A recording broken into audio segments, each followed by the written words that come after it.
highlighted. The sides and behind me. Review and approval of agenda, of the board agenda. Can I have a motion to approve the agenda as presented? Mike? Aaron, second. Any discussion on the agenda?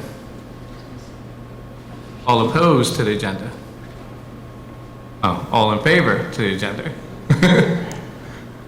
7-0. All opposed? None. Motion carries 7-0.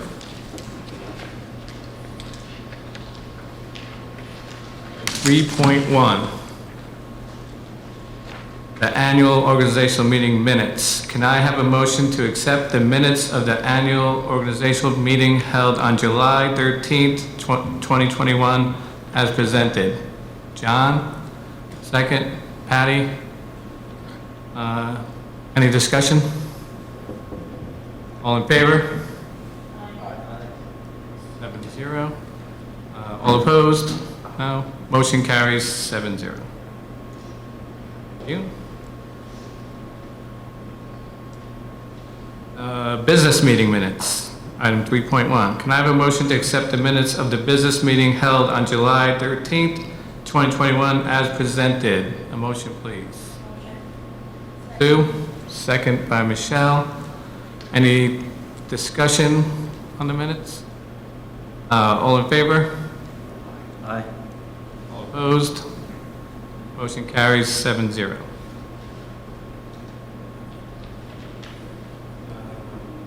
Special business meeting.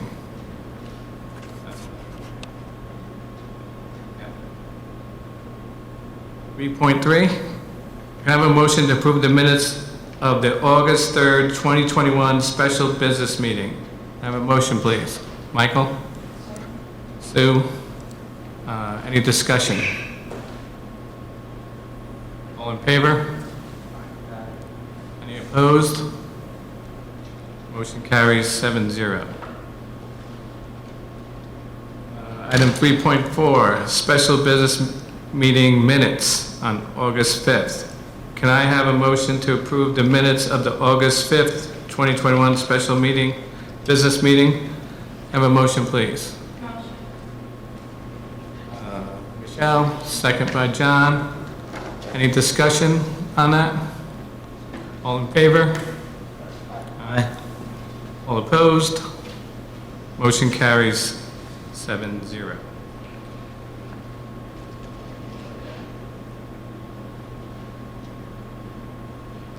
.1, reports and presentations. Sorry? I do not have anything I want to say, so I'm going to turn it over to Sarah.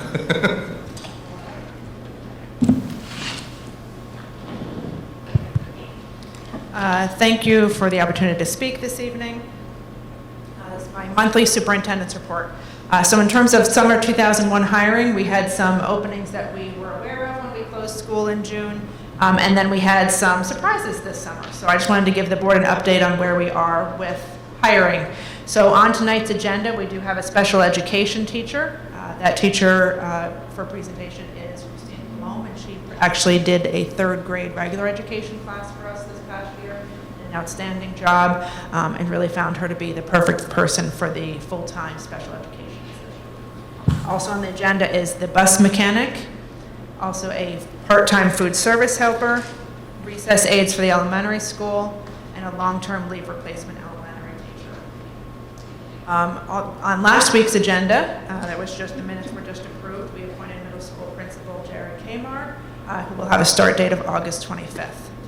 In the works, in terms of hiring, we are still working on hiring a full-time PPS secretary, PPS standing for Pupil Personnel Services. That is a civil service position. As such, we have to follow the civil service rules for hiring, so that process takes a whole lot longer than our typical internal processes.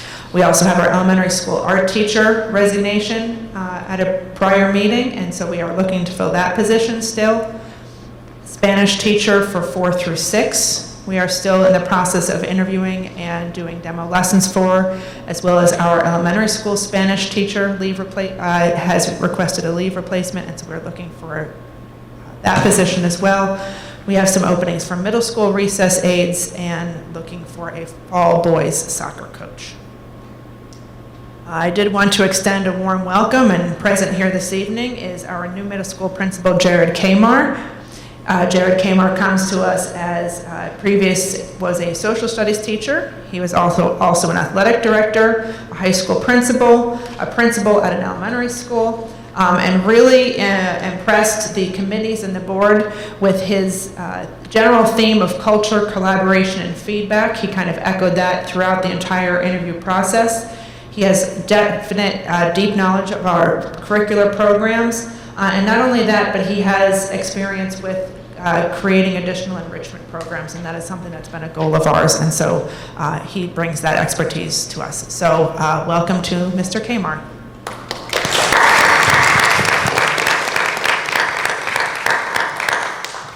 And the reason we did that at a special meeting last week was so that we could get as quick of a start date as possible. So welcome aboard, officially on August 25th, but he already has work email, so we've already been sending him things. And he's been responding, so. In terms of planning for the 2021 school year, there's a lot still up in the air, but we are moving forward the best that we can. So I just wanted to review some of the things that we're looking at and planning for. So one, we know that there are going to be additional academic and social emotional needs especially for students, and especially for those students that were remote last year. So we are making plans on how to best support them. We will be evaluating all of those students when they come, all of our students in general, but particularly looking at our students that were remote or missed a lot of time in the school year last year, and seeing what we can do to support them. Also reflecting upon that the COVID numbers regionally and locally are going up. We do have some elementary age K-8 students that have tested positive even within the past week. So the numbers are coming back, and that is something we have to consider as we plan moving forward. In terms of guidance, just to continue the theme from last year when we got new guidance and new rules every couple of weeks and sometimes every couple of days throughout the year last year, a lot has happened even since June. So the National CDC issued new guidance on July 9th, 2021. They then changed that guidance and updated it on August 4th, 2021, and then they updated it again on August 5th, 2021. And all of that is in direct response to the national numbers going up. The New York State guidance for 21-22 still has not been released. They did release guidance specific to summer school in early July, but it were specific in that it did not apply to the school year. The New York State guidance last week said they are not going to release guidance, which has been a little bit frustrating for us as districts. The New York State Education Department says that it is the state's responsibility to provide guidance. So everyone's kind of looking at the local Department of Health right now. It is possible that the state will still release guidance, and then with what's going on with the governor up at the state level, we're just really not certain and awaiting. So we are trying to move forward the best we can. We had a superintendent's meeting today with County Executive Newhouse and Commissioner Gelman, and we are going to do the best that we can, but we ask that the community be patient with us, because we're just operating with ever-changing guidance and not knowing when the next guidance is going to come. In terms of instructional shifts for this upcoming school year,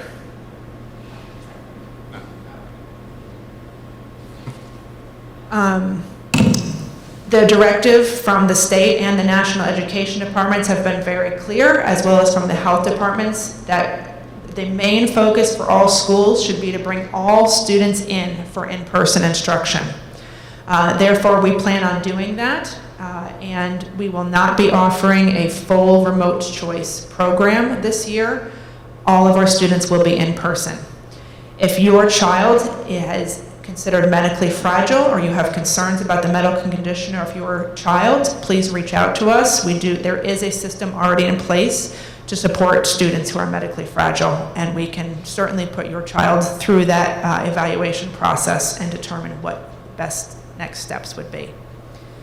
The question does still come up about quarantining students or quarantining classes.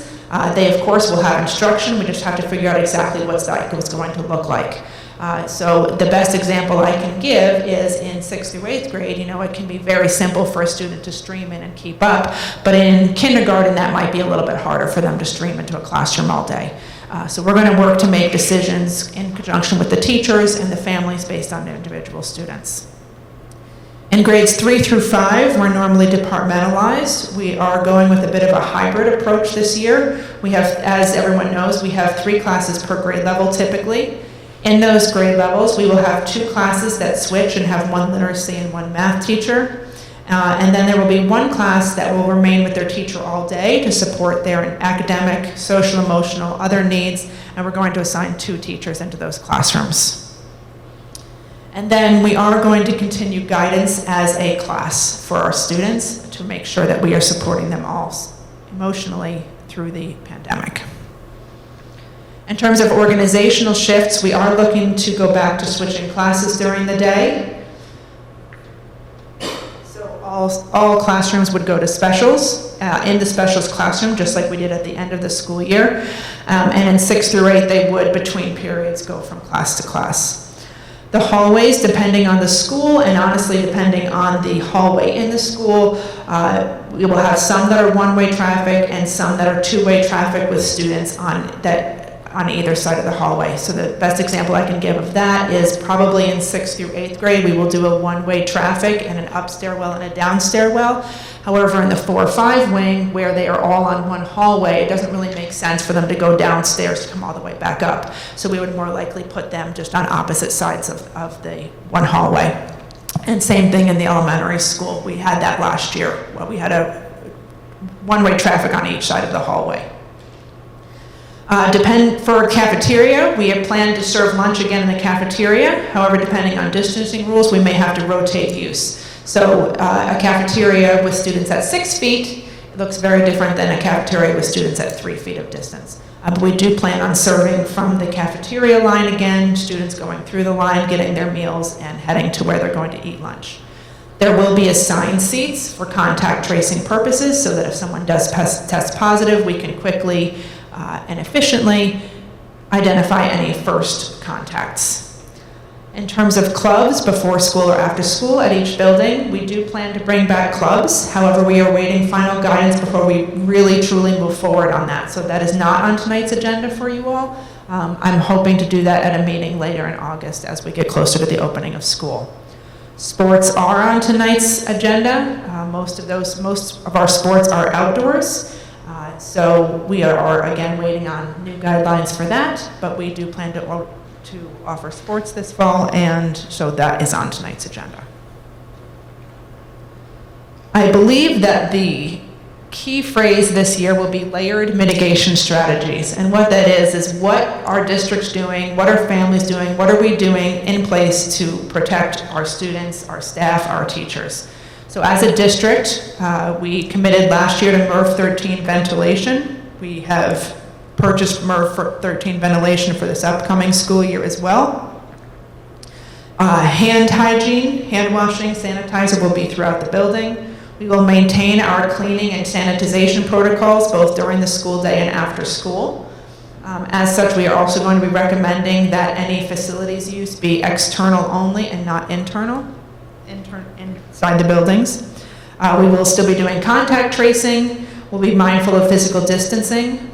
We believe that the physical distancing requirement is going to be 3 feet. So that is what we have been creating our programs based off of. Masks is TBD, and I'll get into that a little bit more in a minute. Families, what can you do at home? So we ask again this year that if your child is exhibiting any of the symptoms of COVID-19, that you keep your child home from school. And of course, if eligible, please get vaccinated. We do not know yet about temperature checks or the health survey screening for staff and for students, but we will make sure that everyone has that information no later than the day before the first day of school. Right now, New York State Education Department told us to refer to the CDC when it comes to our guidance. So the CDC currently says that there should be universal indoor masking, no matter the vaccination status, but that 3 feet of physical distance should be maintained. However, if 3 feet cannot be maintained, we have those multiple prevention strategies in place. And as I said earlier, we have all of those additional mitigation strategies. Masks. I know that this is an extremely hot topic, particularly in Greenwood Lake and for all parents. So just a little bit of a history. As of June, masks were still required in the school building with breaks. They were not required for anyone outdoors. On July 7th, New York State Department of Health said that changed for summer school only, saying masks on students in classrooms were highly recommended but not mandated, and that vaccinated adults did not need to mask. However, they were very clear that that was for summer only, not for the school year, and that additional guidance would be forthcoming, which we'll talk about in a second. On July 29th, the New York State Education Department said to follow the CDC guidance until the state releases new guidance. And then on August 5th, the New York State Department of Health said, we're not going to release guidance, it's up to the local Department of Health. So as you can see, things are a lot in flux right now. The superintendents did meet today with County Executive Newhouse and Dr. Gelman on a Google Meet. And basically what we were told is that the quarantine rules are going to be based on the layered mitigation strategies, and that includes masking. So if students aren't masked, there may be more students quarantined. So we're waiting on final word on that, and we are not ready to make a decision about masks. We're going to wait and see what happens at the state level and at the local level to see what comes out.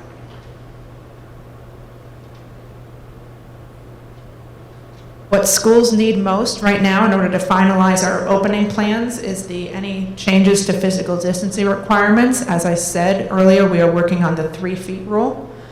Masking requirements, if there are any.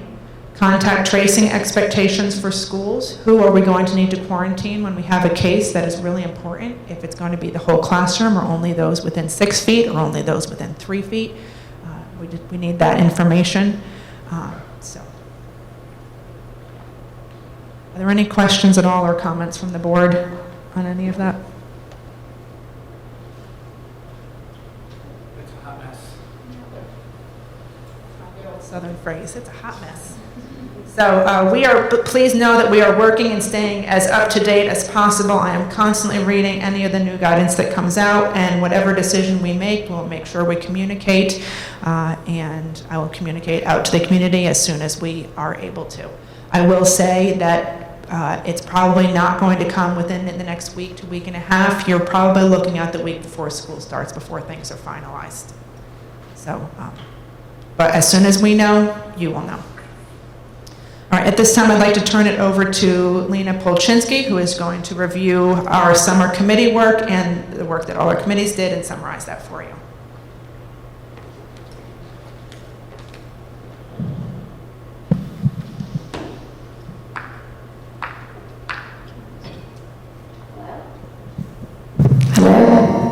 Okay, sorry. Good evening. Thank you for allowing me the opportunity to present this evening. I wanted to present on some of our summer committees from this past summer. We had 4 committees running: Social Studies Committee, we had a Report Card Committee, we had an Instructional Technology Review and Planning Committee, and we also had an Infrastructure and One-to-One Device Plan Committee. In our Social Studies Committee, we had some goals that we really wanted to achieve this summer. And one of the biggest ones was to look at different curricular materials and decide what would be best for our Greenwood Lake Social Studies Committee. We made sure to take a deep dive into each grade level expectation. We looked at the state frameworks. We specifically defined what inquiry-based learning looks like, because that was one of our main goals with finding the right social studies curriculum to adopt. We collaborated across all grade levels, so we had representatives from every grade level through the district. Again, we reviewed all of the different materials that were sent to us from different curriculum companies. We looked at our current district social studies document, and we updated that. And we also created a grade level scope and sequence document with all of our scope and sequence for each grade level for social studies. So this is our social studies document that we updated. We looked at what we had already been doing. We compared it to the new frameworks. We made sure that everything was included in there. In addition to that, once we chose the curriculum that the committee felt was best for the district, they then added those specific chapters that would correlate with that particular framework and standard. And we also will be working with OU BOCES on their modules and using some of those resources in conjunction with the curriculum that we did choose. And this is our folder. Each grade level worked very, very hard in creating a scope and sequence for social studies. We wanted continuity through the district as they go from grade level to the next. So we had our social studies 7th and 8th grade teacher is part of this committee, and she absolutely loved this material that they chose and was very helpful in helping us align all of those standards as they continue to move through the grades.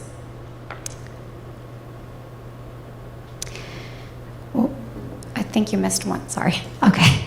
So we did look at 3 different curricular companies and publishing companies. So we looked at Houghton Mifflin Harcourt, which is the Into Social Studies. We looked at McGraw-Hill Education, which is Impact Social Studies. There is a star next to that because that is the one that they ended up choosing. And we looked at Teachers Curriculum Institute's Social Studies Alive.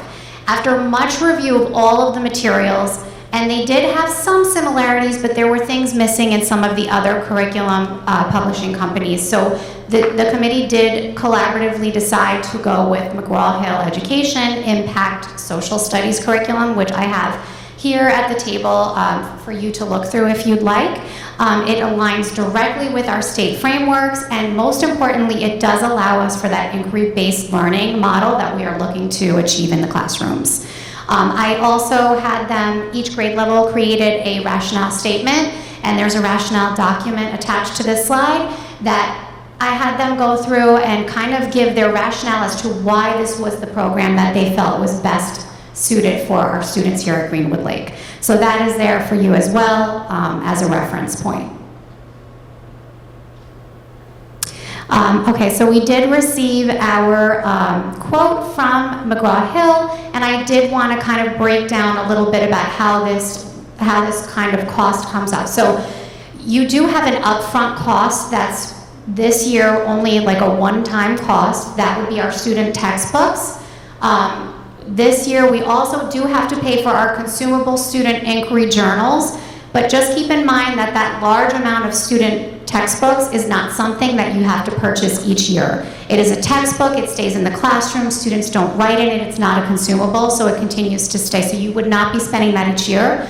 You would, however, on an as-needed basis, you may need to purchase additional textbooks based on the number of students in that grade level if it goes up as year goes on. The student inquiry journals is the upfront cost this year is listed as $36.60.45. That would be a yearly cost each year at approximately $4,000, again dependent on the number of students in the grade level.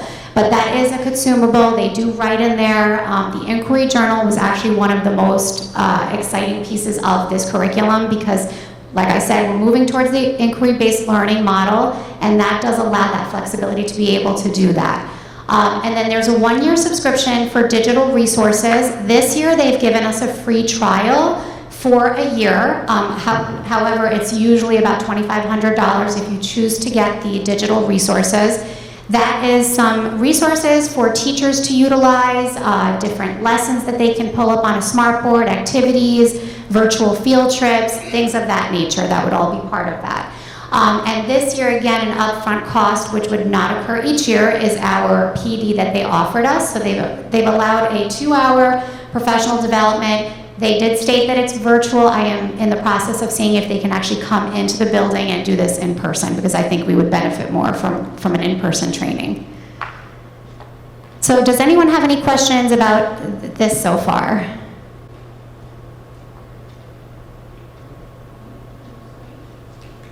I'm really excited about what the teachers chose. I know you guys spent a lot of time really diving into the new social studies standards, understanding what inquiry-based is, and decided to move forward with the full program for year one, and then kind of see how things move forward, so that the digital resources, what teachers are using them, what grade levels are using them, so we can make educated decisions moving forward. I'm glad they threw in that free trial for us for year one. Absolutely. We will provide an update mid-year, and I know that the board has asked to visit mid-year to see how this program is working, so we will make sure that we arrange that as well. Okay, and then the next committee was our report card committee, and what we wanted to really do in this committee is look at our current report card comments and add some additional positive comments. Look at some areas that, are they specific to grade level? Are they specific to subject needs? So we really just wanted to dig deep into our current report card comments and make sure that they were appropriate for our district, and that we did have enough additional positive comments to meet those particular areas of grade level. The next committee was Instructional Technology Committee Overview. We basically looked at all of our technology resources that we have throughout the district. And we discussed all of the, So this is a document that we actually ended up completing together as a committee. We looked at what we had, and we looked at what might have overlapped, because we did have some resources that we weren't sure if we wanted to continue to purchase another subscription to. So we really kind of looked and said, okay, this one's very similar to this one, we don't need both, let's cut that one out. And then we also talked about what subject area it would be important to use it in, what grade level should these resources be used in, when should we be implementing it, and how often should we be implementing it. So it was a really great committee, because it allowed us to really look at all of the different technology resources that we have and kind of see, like, what do we really use, what do we not use, what can we maybe use now if we were in a quarantine situation that could really help us, and what might we need more training in perhaps in some of these resources. So the teachers worked very diligently on creating this. This is going to be shared out with the entire staff so that they can have access to it. All of the, everything is linked as well for the teachers, so the teachers can click on the actual resource and get right to the login page so that they can utilize those for the classroom. One of the things that I loved about this is that it really was across all grade levels and all subject areas, so they didn't just look at literacy and math. There's keyboarding without tears on here, which is something we've been hearing from parents and from teachers about, that we really want to make sure our kids are learning keyboard technique. And so we're going to talk, they talked as a committee, and we're going to talk more as a school, as schools this year and as a district. When are we going to implement that? What's that going to look like? Also, they went into even the specials areas. And we made sure we documented those resources. So it really was a very comprehensive document.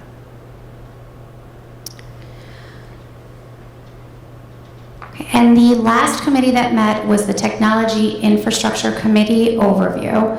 The Technology Infrastructure and One-to-One Device Committee. And what we did was we looked at our current district Chromebook policy handbook, and we really, we saw that it was 17 pages, and some of it was kind of repetitive and needed to really be updated. So we each took a page and really kind of went page by page together to update this document. And it is so much easier and family friendly now, because it was very overwhelming at first, and we wanted to make sure that we had all accurate information in there, that everything was updated. So if you click on that link of the District Chromebook Policy Handbook, that is the updated version that we actually went in and updated. Yes, there it is. So this has all been updated. I think it's now down to 10 pages as opposed to 17. So we wanted to just make sure that families truly understood the document and could really, this was really just going to be a very family-friendly document. And we feel like it was very thorough now and easy to read and understand. So they worked very hard on that. In addition to that, we also started working on our 2022 technology plan that is due in the portal in 2022. So I linked it here as well. It is a PDF file. This took quite a lot of time, because it's a pretty lengthy document, and we had to make sure that we were answering everything based on what our district technology plans are. And we had Mike Lopresti in on this committee, which was excellent because he knew a lot of this infrastructure information. So we worked together to update that plan. We will be reviewing that. It's all ready to go. And if we have to make any changes. Hello? Okay, sorry. If we have to make any changes, at least it's all ready to go and be put in the portal, so we can update things as we need. And we also looked at our one-to-one devices that we currently have as a district and talked about the filtering. So we created a document for that as well. So as you know, we have our Chromebook one-to-one devices, we have our iPads, and we have all of the different filtering. So we put all of this in a document form so that you can see, you know, what grade levels are using iPads and Chromebooks, and if they're using an iPad and Chromebook, are they taking them home? Are they in the classroom? So that's all listed here. The network filtering is the next table. So we talked about the device type, what the filtering is, and what location is covered. So that document was created as well. All of my committees, I have to say, worked so hard on working and looking at all of these different current plans and updating things and just making everything work for the district and updated and ready to go. So I'm really thankful to have worked with them, and I'm very excited about the social studies curriculum, and I cannot wait to see how that year goes. Thank you very much, Lena. Your work this summer was really important. It was work that some of it was very tedious, I know, but you made all the information very accessible to anybody that goes in. You can read it and quickly know what you're looking at, and that's really important when we do this work. So I applaud you and all of the committee members for all your work this summer. Thank you very much. Yes, Lena, thank you very much. Sarah showed me this document earlier, and with the links and everything to it, I think that was awesome. Like, you did a great job. Thank your committees for us. I think the board appreciates everything you did. And thanks again. Moving on. Anything else? Okay. Board member reports. District liaison reports. Patty Warwick.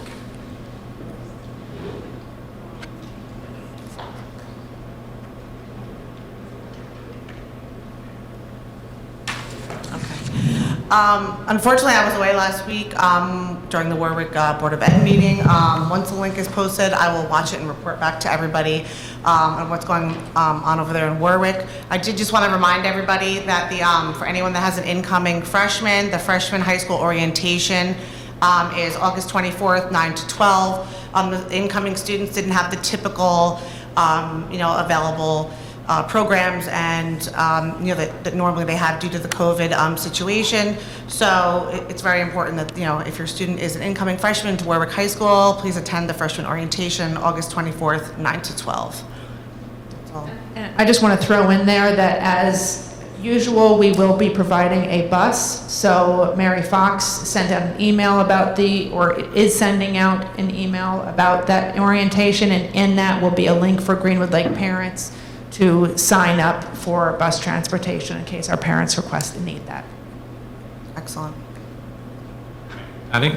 I watched the Chester School Board meeting, and I'm sure Sue watched it also. And the topics were the Maple Avenue baseball field, which apparently is a topic ongoing there. And also Universal Pre-K. They started Universal Pre-K. They had 30 applicants and 18 spots. So they had to do a lottery system for that. And that seemed to work out well. And Sue, you have anything else to add to Chester? The only other thing to add is I know Chester students that are going to CTEC should have received their confirmation letter and supply list. So look out for that, and I'm sure Warwick's is also in the mail. Thank you very much. NISBA liaison report. Sue. Okay, NISBA's annual business meeting will be held virtually this year again on Monday, October 18th. It starts at 4 p.m. It should go to about 8. The resolution should be out to the board probably by the end of August for all of us to review. They are also continuing their summer congressional meetings with the remainder of the delegation. If any board member wishes to get more information about it, there was a link in the Sunday email from Bob Schneider, Executive Director of NYSBA. Also in Sunday's email was a take action to restore the SALT deduction in full. There's a link if you would like to go on that. It sends letters to our different elected officials. There's also a brief explanation of the SALT deduction. And OXPA has not met. Yes. Thank you very much. Audit Committee. I don't think the Audit Committee has met. Okay. Facilities Committee, have they met? They meet Wednesday. And PTSA liaison report. Nothing? All right. And I don't see my sister here for the community and town report. Okay then. Good. One thing that I just wanted to mention, one of the questions we always get this time of year is when will the back-to-school packets be mailed out? We had set an original goal date of Wednesday, August 18th, but after talking to the principals and the secretaries this week, or this morning actually, we are now shooting for Monday, August 16th. So the back-to-school package should go out a week from today that will have your child's schedules and teacher assignments in them. You? For those that don't know, the back-to-school supply lists are posted bright and early this year. Very pleased. But so anybody that doesn't know, you can go onto the website and find the back-to-school supply lists for every grade. Thank you. Correspondence. Mary? Nothing? Public statements and petitions. Privilege of the floor. With, oh yeah. I wrote this as a note. Does Jared want to say anything?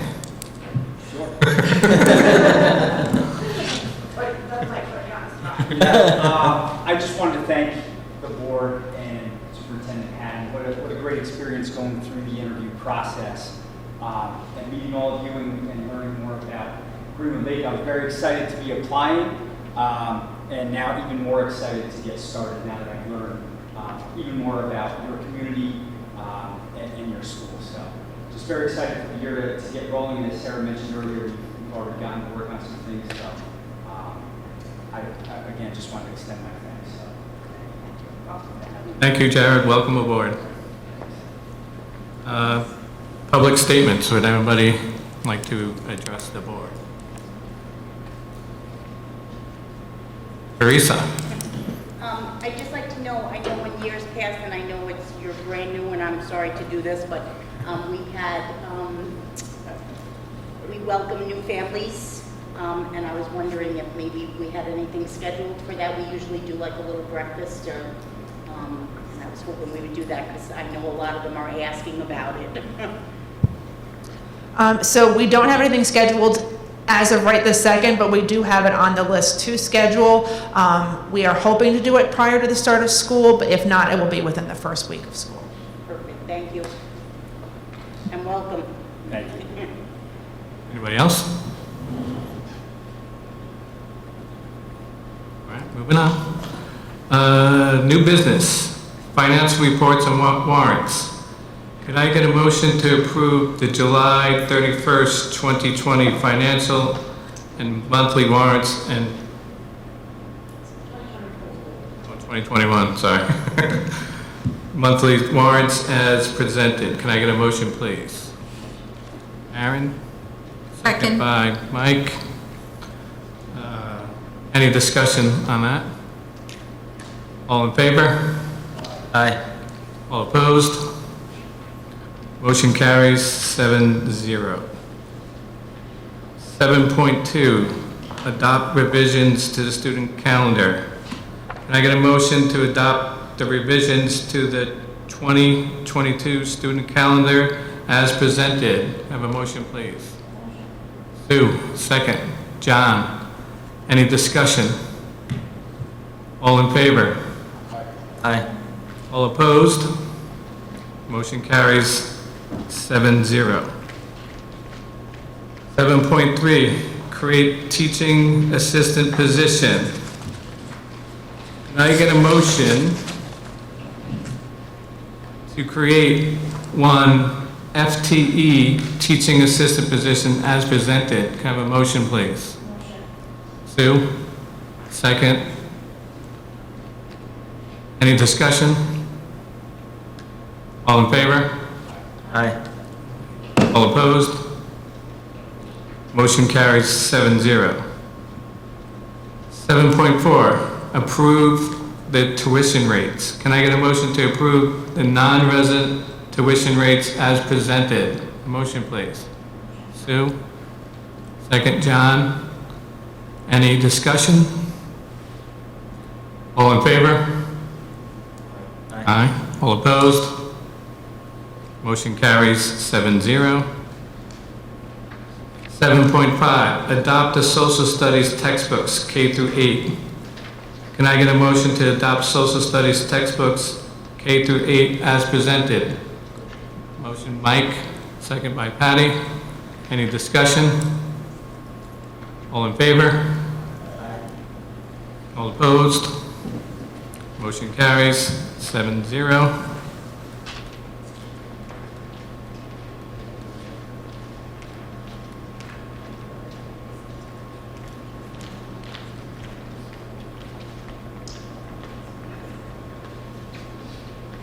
7.6, approve private school transportation requests. Can I get a motion to approve the private school transportation request for the 2021-2022 school year as presented? Can I get a motion, please? Sue? Second? John? Any discussion? All in favor? Aye.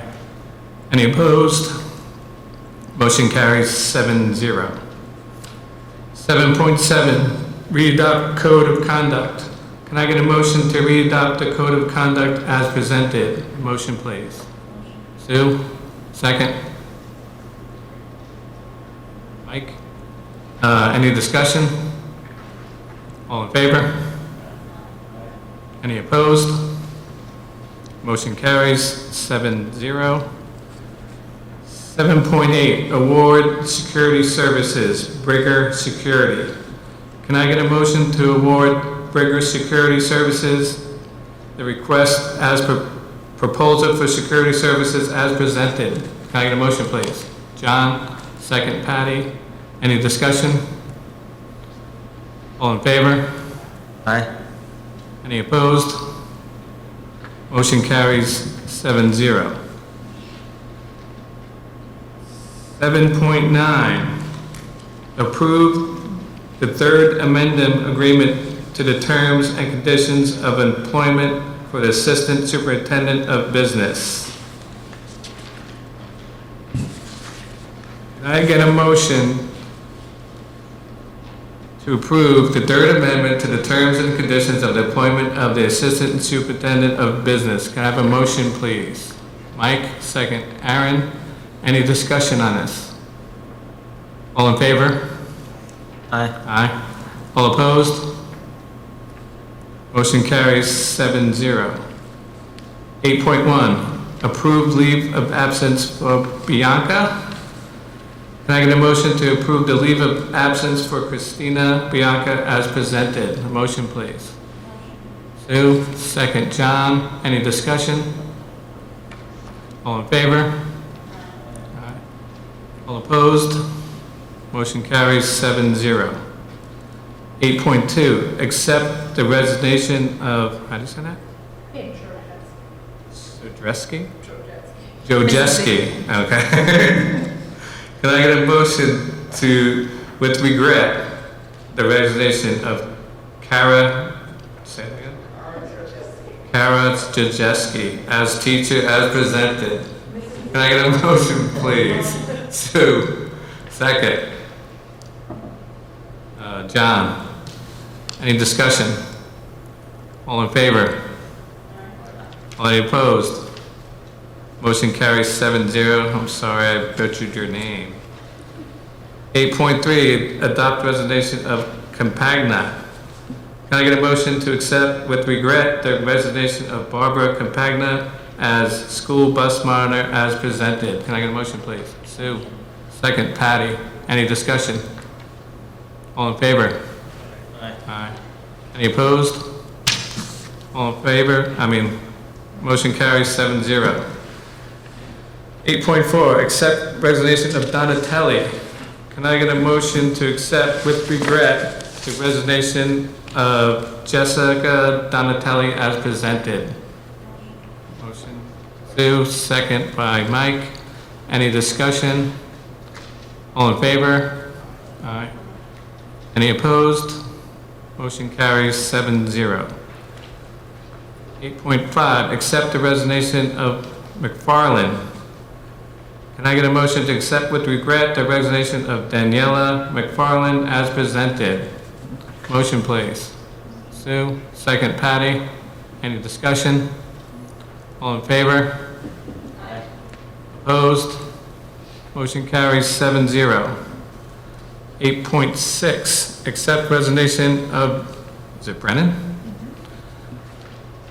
Can I get a motion to accept the resignation of Lori Brennan as part-time lunch recess aide as presented? Can I motion, please? Sue, second by John. Any discussion? All in favor? Aye. All opposed? Motion carries 7-0. 8.7, adopt a teacher assistant. Brennan. Can I get a motion to appoint Lori Brennan as teacher assistant as presented? Motion, Sue, second, John. Any discussion? All in favor? Aye. Opposed? Motion carries 7-0. 8.8, accept resignation of Harrell. Can I get a motion to accept the resignation of Kim Harrell as part-time lunch and recess aide as presented? Motion, Sue, second by Mike. Any discussion? All in favor? Any opposed? Motion carries 7-0. 8.9, appoint part-time food service helper, Harrell.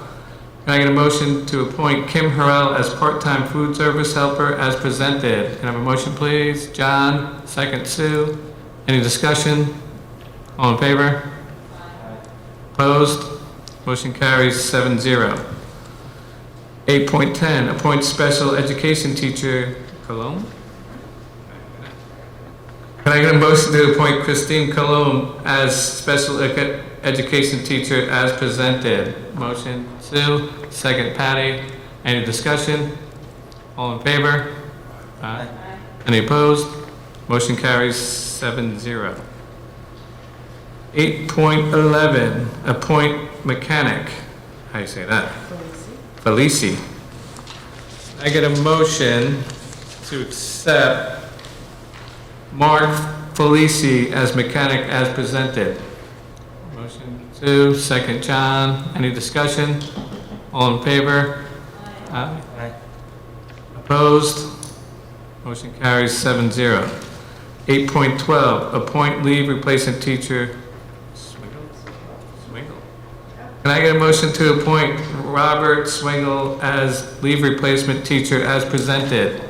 Motion, John, second, Mike. Any discussion? All in favor? Aye. Aye. All opposed? Motion carries 7-0. 8.13, appoint part-time lunch and recess aide Foschini. Can I get a motion to appoint Jen Marie Foschini as part-time lunch and recess aide as presented? Motion, Sue. Second, Patty. Any discussion? All in favor? Opposed? Motion carries 7-0. 8.14, appoint part-time lunch recess aide Williams. Can I get a motion to appoint Breeze Williams as part-time lunch and recess aide as presented? Mike, second, John. Any discussion? All in favor? Opposed? Motion carries 7-0. 8.15, appoint non-certified substitute teacher Hawthorne. Can I get a motion to appoint Erin Hawthorne as non-certified substitute teacher as presented? Sue, second. Michelle, any discussion? All in favor? Aye. Opposed? Motion carries 7-0.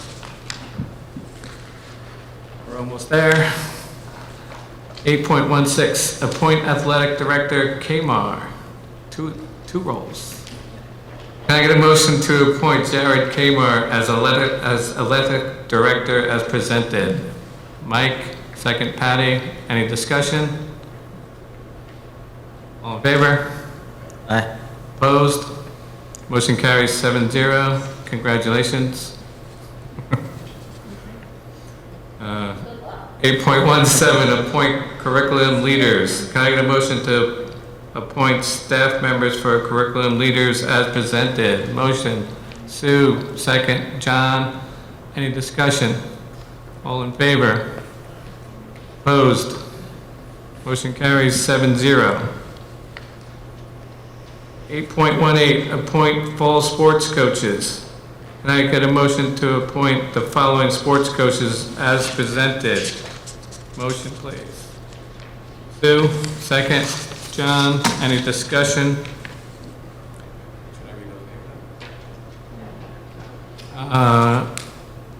All in favor? Aye. Opposed? Motion carries 7-0. All right.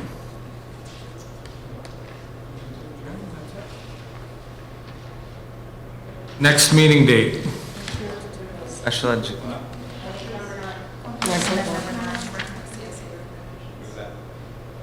Oh, there it is, okay, sorry. Accept recommendations for CSE and CPSE meetings. Can I get a motion to accept the recommendations of CPSE and CSE as presented? Yeah, Mike, second. Patty, any discussion? All in favor? Opposed? Motion carries 7-0. See, that was trying to finish before. Next meeting. Next meeting is when? Next Board of Education meeting will take place on Monday, September 20th at 6 p.m. at the middle school gymnasium. 11.2, adjournment. Can I get a motion to adjourn the meeting? Sue, can I get a second? John, any discussion? All in favor? aye. Opposed? Motion carries 7-0. Thank you for your time. That was a long one.